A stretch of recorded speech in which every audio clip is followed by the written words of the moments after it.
for most of human history, standing up was a terrible idea.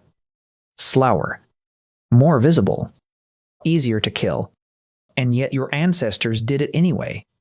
They stood. They wobbled. They walked.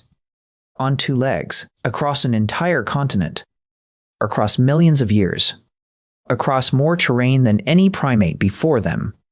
Every textbook tells you a clean little story about why. That story is mostly wrong. Not wrong in the obvious way, wrong in a sneakier, more interesting way. The real question isn't why did humans stand up? The better question is, what kind of pressure was strong enough to keep us standing, even when standing should have killed us? Because the truth is, walking upright is one of the strangest, riskiest evolutionary bets any animal has ever made. And you are the result of that bet paying off. Picture a forest in East Africa around 6 million years ago. The canopy is thick. The branches are highways. Your ancestors are not yet human, not even close. They look more like small, muscular apes with curious eyes. They live in the trees, sleep in the trees, eat in the trees. The ground is where things with teeth wait. Then the climate begins to shift. The forests start thinning, breaking apart into patches, separated by long stretches of open grassland. Suddenly, the highway in the sky has gaps. And to get from one tree island to the next, somebody has to cross the floor. This is where the classic story kicks in, the one you've probably heard. It goes like this. The forests shrank. Our ancestors had to walk across savannas, so evolution stretched them upright to see over the tall grass and spot predators. It's a beautiful, tidy explanation. It's also, by itself, not enough. Because here's the problem. Fossils of early upright walkers, like Ardipithecus and later Australopithecus, show that bipedalism started appearing while these creatures were still partly living in trees. They weren't striding across open savannas yet. They were standing up inside woodlands.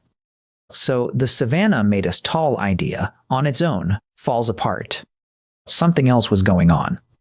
And once you start pulling on that thread, the real reasons begin to unravel, and they are far weirder than a tall grass story. Let's start with the most underrated reason of all. Energy. Walking on two legs, once you're good at it, is shockingly efficient. Compare it to how a chimpanzee moves on the ground. A chimp knuckle walks, hunched over, using its arms and legs together. It burns roughly 4 times more energy per mile than you do walking. 4 times. Think about that for a second. That means an early hominin who could walk upright could cover the same distance on a quarter of the calories. In a world where food was scarce and unpredictable, that is not a small advantage. That is a survival superpower disguised as a posture change. Now imagine you're an early hominin around 4 million years ago. You wake up beside a cluster of trees. Your group needs to reach a different patch of forest, miles away, where the fruit is ripening. Your cousin, who still walks on all fours, is exhausted before lunch. You're not. You arrive at the new trees with energy to spare. You eat first. You reproduce more. Your kids inherit your stride. Multiply that across thousands of generations and you don't just get upright apes. You get a species engineered to walk. But energy is only the beginning. Here's the important part. Standing up didn't just save calories. It freed your hands. And freed hands change absolutely everything. A chimpanzee's hands are usually busy holding it up. Yours aren't. Which means your ancestors could now carry things while they moved. Food, water, stones, babies, tools. This is a quiet revolution that almost no one notices. The moment an animal can carry surplus food back to a group, that group changes forever. You can now share. You can now plan. You can now provision a mate, or feed a child too small to forage. Some researchers, including the anthropologist Owen Lovejoy, have argued exactly this, that bipedalism may have evolved in part because males who could carry food back to females and infants had more surviving offspring. It's called the provisioning hypothesis, and it's controversial, debated, and refuses to die because it explains something the savanna story can't. It explains why two-leggedness might have appeared inside the forest before the open plains ever mattered. Now picture this. An early hominin male walking carefully upright to dappled forest light. His arms are full of fruit and tubers. He's heading back to a female holding an infant she cannot leave. He drops the food at her feet. She survives. The baby survives. Their genes survive. Standing up in this view wasn't about seeing predators.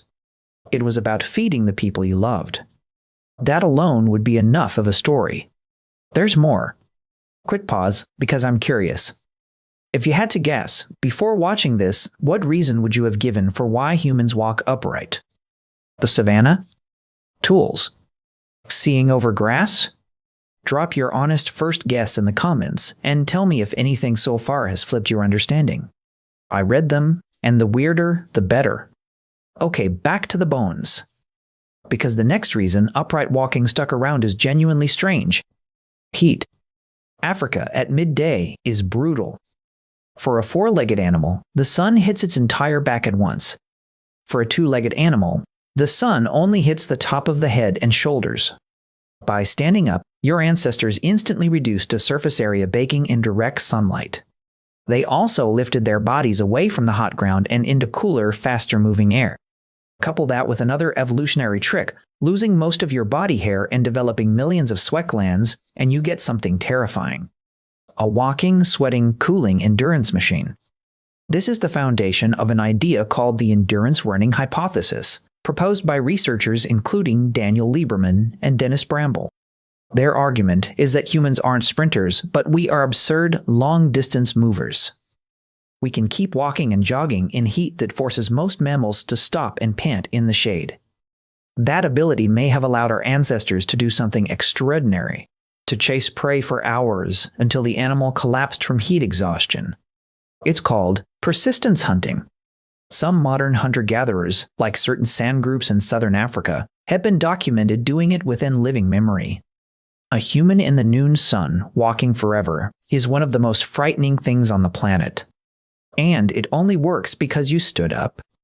But here's where the story gets really uncomfortable. Standing upright cost us badly. This is the trade-off no one tells you about in school. Your spine was originally designed as a horizontal beam. Evolution tilted it 90 degrees and asked it to act as a vertical column. It hates that. That's why so many adults end up with lower back pain. Your hips narrowed to support an upright stride, which made the birth canal smaller. But your babies' heads kept getting bigger because their brains kept growing. This collision is known as the obstetric dilemma, and it's part of why human childbirth is uniquely difficult and dangerous compared to other primates. Your knees take constant pounding. Your feet pack 26 bones into a tiny shock absorber that wasn't really meant to bear your entire weight all day. You have hernias, fallen arches, varicose veins, slipped discs. Half the orthopedic industry exists because you stood up. And yet evolution kept us this way. Which tells you the benefits had to be massive. Massive enough to outweigh childbirth deaths, back injuries, and slower sprinting. Massive enough to remake the entire skeleton. So what was the prize? Here's the thing. It probably wasn't one reason at all. This is the part of the story that's only become clear recently. For decades, scientists argued about the reason humans walk upright, as if there had to be one winner. Savanna versus carrying versus heat versus mating.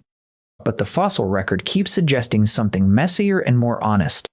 Bipedalism wasn't triggered by single pressure. It was favored by a stack of small advantages, all pulling in the same direction. Energy efficiency. Free hands for tools and carrying. Better heat management. The ability to provision mates and infants. A wider view in mixed environments. Endurance hunting later on. Each one alone might not have been enough. But stacked together, across millions of years they were unstoppable. Standing up wasn't an event. It was a slow drift, century by century, toward a body that paid for itself. And the most haunting part is this. We can actually see the moment it happened, frozen in stone.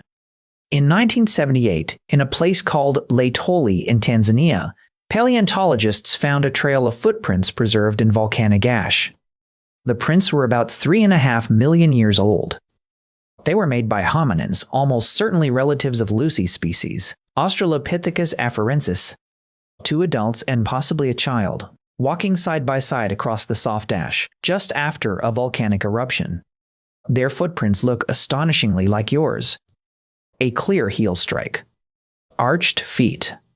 Toes pointing forward. No knuckles, no hands, no four-legged shuffle. Just a small family walking upright, leaving a trail across the morning of our species. If you traced your own foot on a beach today, your print would echo theirs. Same shape.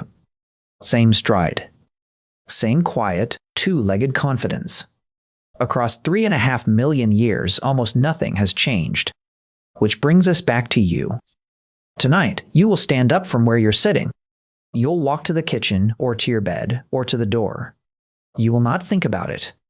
You will not feel the millions of years of pressure, sweat, broken hips, and lucky mutations packed into that motion. But every step you take is a small reenactment. Of an ape that left the trees. Of a parent carrying food through the forest. Of a hunter walking under the noon sun, refusing to stop. Of a child holding an adult's hand in volcanic ash. You are not just walking. You are inheriting a posture so dangerous, so awkward, and so brilliant that it rewrote what a human could be. If this changed how you see your own body even a little, hit the like button. It genuinely helps this channel keep digging into stories like this. Subscribe to Hominin if you want more of the strange, true history of what made you, you. And tell me in the comments, which reason for standing up surprised you most? Energy? Carrying? Heat? Or the messy stacked truth that it was all of them at once? Next time, we're going to dig into why human babies are born so unbelievably helpless compared to every other animal, and why that helplessness might be our greatest evolutionary weapon. Until then, stand tall. Your ancestors fought hard for that.